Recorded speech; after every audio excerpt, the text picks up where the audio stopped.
Nanlaban daw kaya namatay ang isa sa mga sospek sa pagpatay kay Barbie Bernardino Inocencio. Ang dalagang natagpuang patay na nakasilid sa sako at palutang-lutang sa isang ilog sa Banga, South Cotabato. Ayon sa investigasyon, si Barbie daw ay namatay dahil sa pagkalunod at malamang si Barbie ay buhay pa bago isilid sa sako at itapon sa ilog.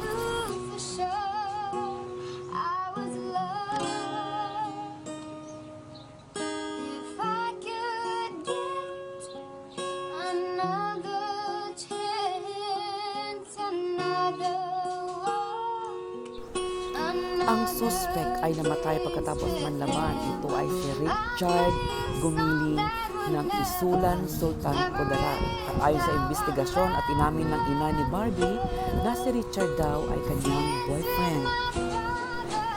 Buntis nga ba si Barbie? Ito ang tanong ng karamihan sapagkat ito ang kumakalat sa social media ngayon. Ang lahat ng aking sasabihin ay haka-haka lamang at nakita ko lang sa Facebook.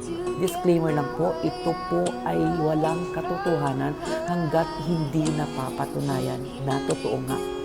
Si Barbie nga daw ay buntis. Ayon sa chismis mga ante, si Barbie nga daw ay buntis at tinangka itong ipa-abort.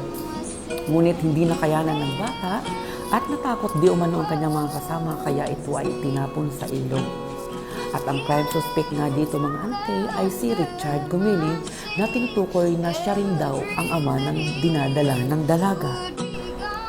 Ano nga ba ang katotohanan at misteryo sa likod ng pagkamatay ni Barbie Bernardino Inocencio? Yan po ang ating aabangan, kaya huwag mo kalimutang mag-subscribe at pindutin ang notification bell para updated kayo sa susunod ko mga video. Maraming salamat po mga ante. Hanggang sa muli. Bye-bye! Lagi niyong tatandaan, mahal ko kayo, walang break, walang preno. Ito ang inyong ante Kalachuche, ang bulaklak ng disyerto.